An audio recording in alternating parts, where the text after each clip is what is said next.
საქართველო დღეს რჩება ერთადერთ ქვეყანად სამხრეთ კავკასიაში, რომელიც არის რუსეთის გავლენის ქვეშ.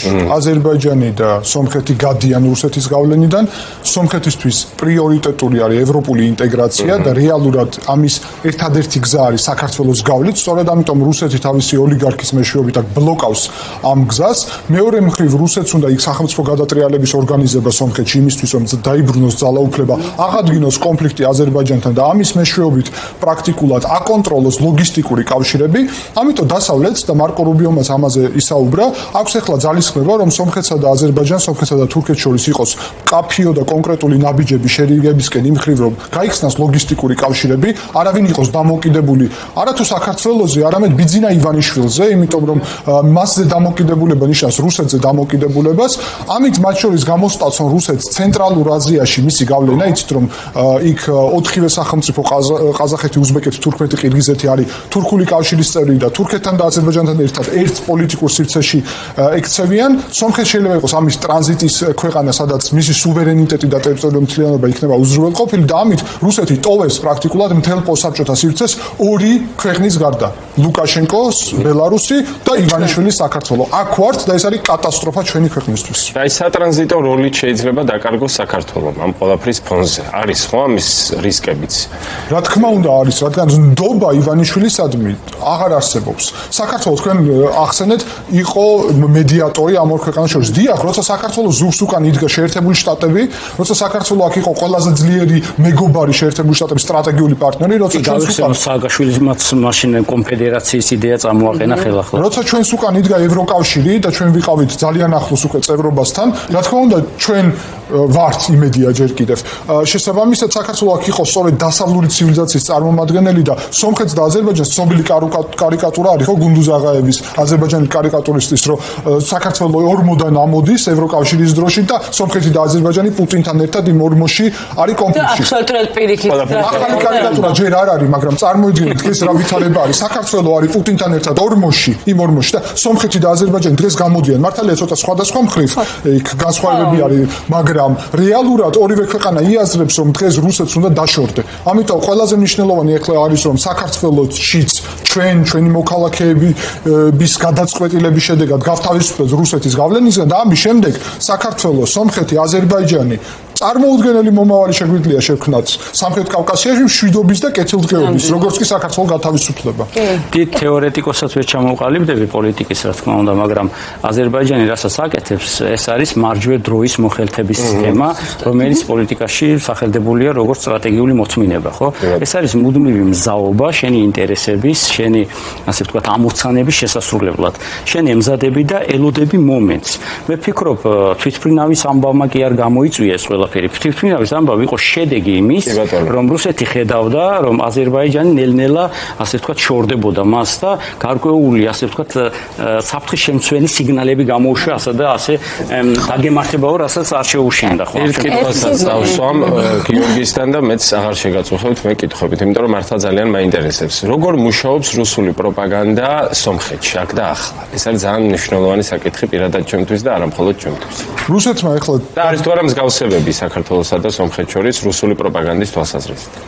აბსოლუტური მსგავსება არის, იმიტომ რომ რუსეთმა ახლა ყველა მექანიზმი ჩართო იმისთვის, რომ სახელმწიფო გადატრიალება მოაწყვეს, რადგან ეს გარდამტეხი მომენტია. ახლა თუ გადაასრულება სომხეთი, შემდეგ უკვე ამის შანსი რუსეთს არ ექნება. ამიტომ ჩართული არის მთლიანად ეკლესია. ეკლესიაში მათი გავლენის აგენტები დაწყებული კტრიჩ ნერსისიანი. ზუსტად ერთი და იგივე ხაზი არის. კათოლიკოს პატრიარქის თანამდებობაზე მყოფი კტრიჩ ნერსისიანი და მისი სისტემით, რომლებიც ცდილობდნენ სახელმწიფო გადატრიალების ორგანიზებას, ესე იგი, იმ სპეციფიკური ტანის სამოსის გამოყენებით, რელიგიური ინსტიტუტის, რელიგიური განცხადებების დაშემებით გამოყენებით ფაშინიანის გადაყენებას და ბჭყალებში წმინდა ბრძოლა შექმნეს, მოძრაობა, რომელიცაც რევოლუციის მიზანი ჰქონდა. შემდეგ ახლა ტერორისტულ აქტებს ამზადებდნენ. ეს ერთი მიმართულება არის. ახლა კონკრეტულად ჩამოიყვანეს სომხეთში პირველად ჩართეს პოლიტიკაში რუსი ოლიგარქი სამველ კარაპეტიანი, რომელსაც გააჩნია 3 მილიარდზე მეტი. არის ქველმოქმედი ბჭყალებში, ეს იმიჯი გააჩნია, რუსეთში იშოვა მისი ფული და რეალურად ეკლესიის მხარდამჭერი არის და ეკლესია აშენებს. კი, რა თქმა უნდა, აშენებს. აშენებს და ეხლა ჩაერთო პოლიტიკაში რეალურად და აი ყველას ესმის სომხეთში და პირდაპირ ამბობენ ივანიშვილი 2 არ დავუშვით და დააკავეს. აქ მნიშვნელოვანია რომ სომხეთში ანუ მაგალითად ახლა ჩვენ ვყავართ და თუ სწორად გაიაზრებენ და მართლა დაინახავენ რომ ზუსტად იგივე მოხდება რაც ჩვენთან მოხდა რა თქმა უნდა ანუ ეს სუდათ რო თქვა აფშყავში უკეთეს ვითარება შეერენ იმიტომ რომ მაგალითი აგერ გვერდზე აქვს ჩვენ როგორც მაგალითი და გამოცდილება. რა თქმა უნდა იქაც იკვეთება როგორც აქ არის ივანიშვილის პროპაგანდა რაც ქართველობის დაკარგვა ასე შემდეგ იქ არის ეს სომხობის დაკარგვა ეთნიკური რაღაცა ნაციონალისტის თემები რომ პროტექციონიზმი რომ ვიღაცის საზოგადოება რამდენად რეზისტენტულია. ზუსტად ეგ არის რომ საზოგადოება კიდევ კარგი იაზრებს რომ ეს არის სწორედ რუსული მექანიზმები ჰიბრიდული ომის სწორედ ამიტომ ფაშინიანს გააჩნია ნდობის გარეშე ამას რასაც აკეთებს ვერ გააკეთებდა ვერავინ. შესაბამისად საზოგადოებას ესმის რომ ის ებრძვის რუსეთის გავლენის აგენტებს ყველა ამ სისტემაში და მეცაც გეტყვით ხშირად ჩვენ როცა საუბრობთ სომხურ საზოგადოებასთან სწორედ საქართველოს მაგალითი მოგვაქვს იმიტომ რომ აი შეხედეთ საქართველოს რა მოხდა ბელარუსიზაცია და ჩრდილოეთ კორეიზაცია რუსი ოლიგარქის ყველაზე დემოკრატიული დაპირებებით 2012 წელს პირველ რიგში სწორედ აი ეს კონტაქტები სომხეთს და აზერბაიჯანს შორის უნდა დაიწყოს ყველაზე ბუნებრივად რომ საქართველოს მოქალაქე ქართველი სომხები ქართველი აზერბაიჯანელი ჩადიოდნენ შესაბამისად აზერბაიჯანში და სომხეთში ეს უფრო იქნება ვიდრე ეგრევე რომ სომხეთსა და აზერბაიჯანის მოქალაქეებს შორის დაიწყოს ეს კავშირი პირველ ეტაპზე სწორედ საქართველოს იმიტომ რომ ჩვენ აქ უკვე გაგვაჩნია უნიკალური გამოცდილება ერთმანეთთან არა მხოლოდ ურთიერთობის და ცხოვრების არამედ ერთ სახელმწიფოდ აღქმის ყველაზე მნიშვნელოვანი გაიზარდა დამოუკიდებელ საქართველოში თაობა რომელიც სულიად სხვანაირად აზროვნებს შესაბამისად ამის შედეგად ჩვენ გვაქვს უნიკალური სივრცე და მეტიც გვაქვს საერთოდ უნიკალური მათ შორის დასახლებული პუნქტები ერთ-ერთი მაგალითად სოფელი წოფი სადაც საერთოდ ხოჯორნიკი სადაც ერთ სოფელში ცხოვრობენ ერთად სომხები და აზერბაიჯანელი სომხეთი და აზერბაიჯანის საზღვრიდან რაც 10 კილომეტრში პრაქტიკულად შესაბამისად ეს გამოცდილება უნდა გამოვიყენოთ ჩვენ და საქართველოში რომ ყოფილიყო ეროვნული ხელისუფლება მართლაც ამას აუცილებლად გამოიყენა და მეორე მომენტი არის რომ აუცილებლად ეხლა ეს შესაძლებლობა სომხეთსა და აზერბაიჯანს შორის რაც იქნება უნდა გამოვიყენოთ იმისთვის რომ ჩვენი თემები აქ ქართველი სომხების ქართველი აზერბაიჯანის კიდევ უფრო დავუახლოვოთ ერთმანეთს ამისთვის მე ვფიქრობ პირობები შესაბამისი არის შექმნილი ქართველი სომხების მიმართულებით პოზიტიური მდგომარეობა არის იქ სომხეთის გავლენა არ არსებობს პრაქტიკულად ქართველი აზერბაიჯანელების მომენტში მნიშვნელოვან ნაწილში ასევე არანაირი გავლენა არ არსებობს მე უბრალოდ ვისურვებდი რომ იმ ნაწილში სადაც აზერბაიჯანს გარკვეული გავლენები აქვს იმედია რომ აზერბაიჯანში შეიცვლება ეს პოლიტიკა ხო ეს ავტომატურად იქაც შეიცვლება რომ ეს ადამიანები უფრო ღია გახდებიან რადგან აზერბაიჯანის პოლიტიკაც უკვე სწორედ შერიგებაზე და შემდეგ რომ განწყობა მთლიანად შეიცვლება ამის მერე პრაქტიკულად საქართველოშიც ნებისმიერი აი რაც შენ თქვი რომ ეს კრიტიკა ან შეიძლება არასწორი შეფასებები ხო თარგეტირება ესეც კი გაქრება რაც ძალიან მნიშვნელოვანი იქნება ჩვენი სახელმწიფოს გაძლიერებისთვის და აი იმის ფონზე, როდესაც რაღაცნაირად სომხეთის ვარსკვლავი აკიაფდა, ხო? ევროპულ ორბიტაზე უკვე ჩანს, ხო? და ინტერესია მათ მიმართ ძალიან დიდი და ფაშინიან ძალიან დიდ პატივს ემენ, ხო, ევროპელი ლიდერები. ამის ფონზე რამდენად არის იმის შანსი, რომ ფაშინიანი ერთხელაც არ შეხვდეს ჩვენს ეგრეთ წოდებულ ხელისუფლებას? და შეხედოს მას როგორც საფრთხეს.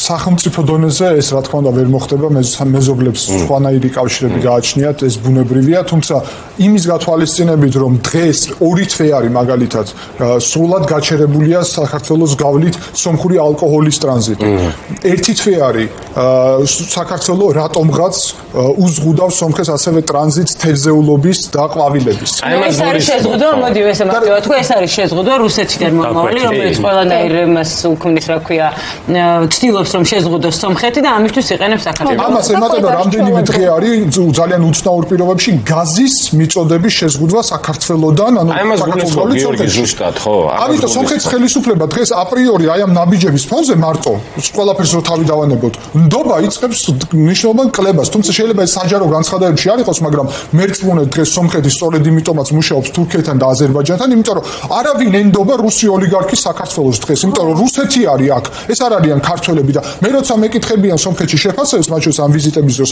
მე პირდაპირ ვეუბნები ეს ადამიანები შეიძლება ქართული გვარებით არიან და თქვენ გეჩვენებათ რომ ქართველები არიან არ არიან ეს ადამიანები არიან რუსები და ყველა რასაც საქართველოს დღეს აკეთებს სომხეთის წინააღმდეგ მათ შორის რუსული პატრონაჟი და ევროპული სომხეთის წინააღმდეგ არის რუსული გეგმა და რუსული საქმე ამის ალტერნატივა არის საქართველოს ევროკავშირის წევრი რაც ნიშნავს იმას რომ ეთნიკური ქართველებიც ეთნიკური უმცირესობებიც ამ შემთხვევაში ქართველი სომხები ქართველი აზერბაიჯანელი ქართველი ოსები ქართველი ქისტები ქართველი აფხაზები ყველა პრაქტიკულად გახდება ევროკავშირის წევრი მოქალაქე რაც ავტომატურად ნიშნავს რომ გინდ სამხრეთ კავკასიაში და იმედიმა გინდ ჩრდილოეთ კავკასიაში საქართველოს უკვე იქნება პატარა ევროკავშირის მოდელი კავკასიაში და საბოლოო ჯამში გავაფართოვებთ მე ევროკავშირს მთელ კავკასიაში და აქ იქნება სულიად სხვა სივრცე როგორც ევროპაში უკვე შექმნეს როცა კონფლიქტები დასრულდა საერთოდ ისტორიული ეზმტრობა და დღეს იქ ცხოვრობენ საერთოდ საზღვრებიც კი აღარ არის წარმოუდგენელად წინ არიან ჩვენზე ამიტომ გვაქვს ზუსტად ამიტომ გვინდა ევროკავშირი ზუსტად ამიტომ გვინდა ევროპული ოჯახის წევრი ევროკავშირი ნიშნავს მშვიდობას